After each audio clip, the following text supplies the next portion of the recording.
Welcome back to The Explainer. Today, we are unpacking a really fascinating document. It's the third installment in a series detailing the educational insights of a parent in Taiwan who successfully raised multiple kids who all got into medical school. Now, you have to understand, in Taiwan's fiercely competitive education system, getting into a medical program, that means you are at the absolute top of your class, the best of the best. But here is the crucial takeaway right from the start. The goal here isn't simply to force your kids into becoming doctors. Not at all. It's about building that elite, top-tier capability. See, if you view rules and restrictions as just a way to force a specific career path, everyone is going to be miserable. But if you frame it as helping your child manage their focus so they can unlock their absolute highest potential, well, that changes everything. Once a child has that level of ability and resilience, they are granted the ultimate freedom to choose literally any life path they truly desire. Okay, let's dive into this. Like I mentioned, this explainer is actually part 3 of an ongoing series dissecting these brilliant strategies. If you missed the earlier ones, part 1 was all about willpower, giving kids the determination and belief that overcoming difficulties is actually meaningful. Part 2 focused on a specific method to conquer those difficulties, breaking down massive, intimidating problems into tiny, manageable steps to build confidence.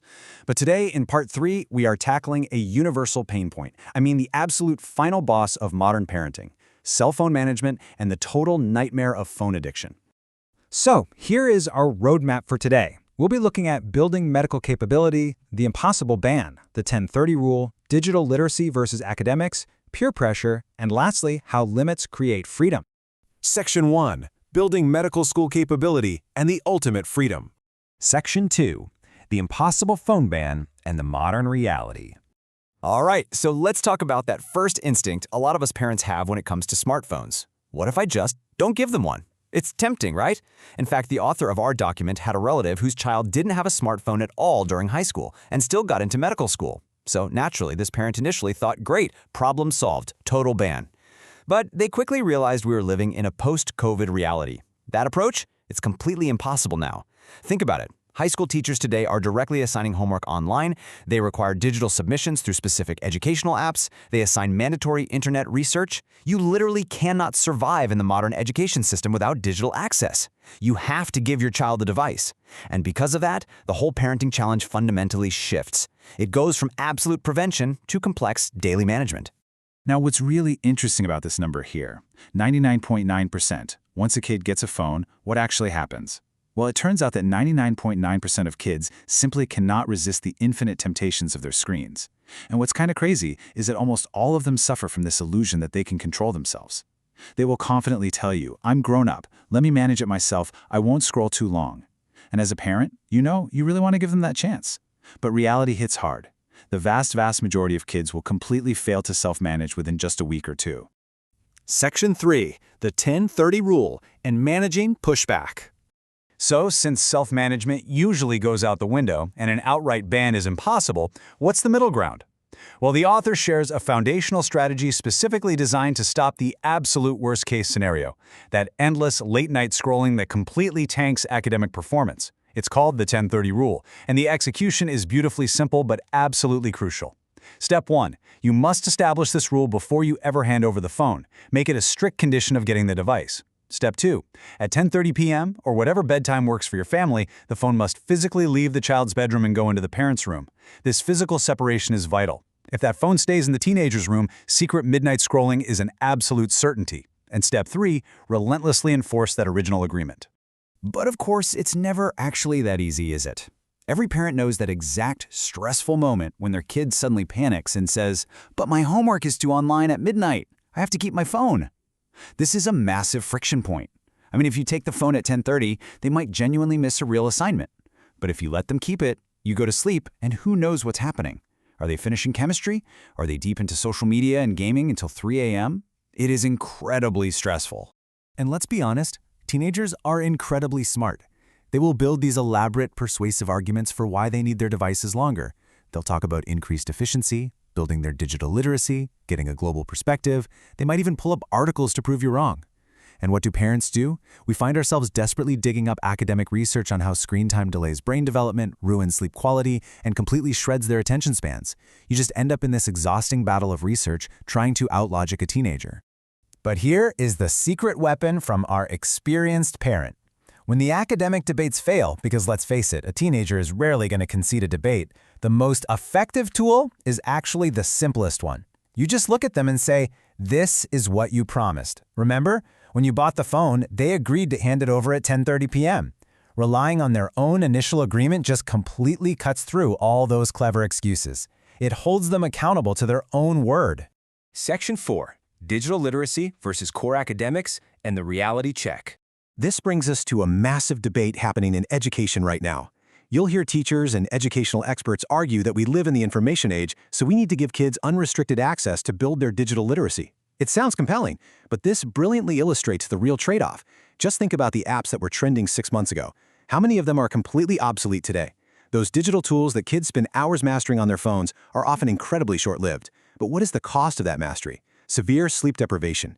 The erosion of core reading, thinking, and focus skills. The parent notes that this lack of focus can easily cause a student to drop a full grade point across every single core subject on their college entrance exams. The permanent long-term cost vastly outweighs that fleeting, short-term digital gain. Unless your child happens to be a 1 in a million tech prodigy, strict phone management is the real key to building academic capability. However, part of this parent's genius is knowing when to just let go. There are going to be days with massive projects where you just have to strategically surrender. Let them keep the phone. Let them stay up until 2 a.m. Because these days are actually incredible teaching moments. Let them experience that terrible, heavy physical exhaustion, the brain fog, the total lack of memory retention in class the next morning. A kid living through the painful consequences of their own late-night scrolling, that teaches a much deeper lesson than a parent's lecture ever could. Section 5. Navigating teenage peer pressure and playing the bad guy. Okay, we really have to talk about the elephant in the room here. Peer pressure. A lot of the time, kids aren't actually addicted to the phone itself. They were just terrified of social isolation. If the whole class is playing a game or chatting in a group thread at 11 p.m., missing out literally feels like social death to a teenager. That weight is often way heavier on them than their homework. And this is where parents have to be brave. You have to be willing to play the bad guy. Sometimes your kid actually wants to go to sleep, but they just don't know how to say no to their friends without looking uncool. By stepping in and enforcing a strict "sorry, my mom takes my phone at 10:30" rule, you are throwing them a lifeline. You take the blame. You become the villain in the group chat. And that completely relieves the immense psychological burden on your kid. It is a profound act of love, just disguised as a strict rule.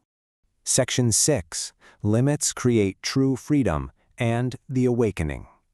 As we near the end of this explainer, we have to address the question that every exhausted parent asks at like 11 p.m. on a Tuesday. When does this end? Am I going to be policing this forever? Well, it is fascinating to discover what this parent observed. They call it the maturity switch. You don't have to police them forever, because eventually their brains simply mature. For some kids, it happens at 17, for others at 18, maybe even 20.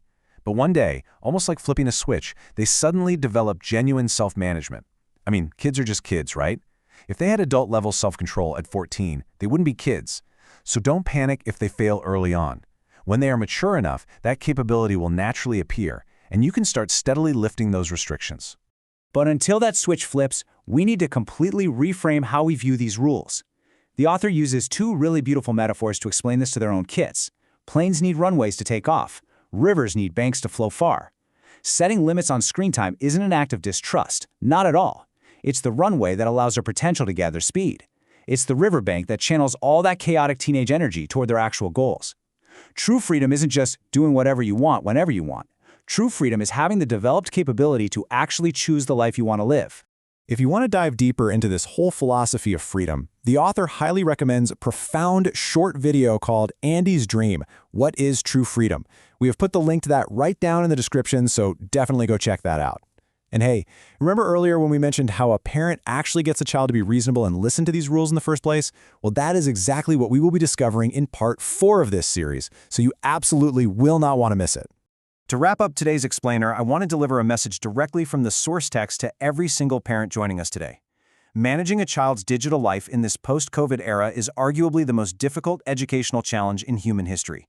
There is going to be anger. There will be complaints. There will be nights where you seriously doubt if the fight is even worth it. But if your goal is to give them the ultimate power to choose their own future, it absolutely is. Parents, you have worked incredibly hard. Keep going. You are doing a great job. So what boundaries will you set tonight to build your child's freedom tomorrow? Thanks for hanging out with me for this explainer, and I will see you in part 4.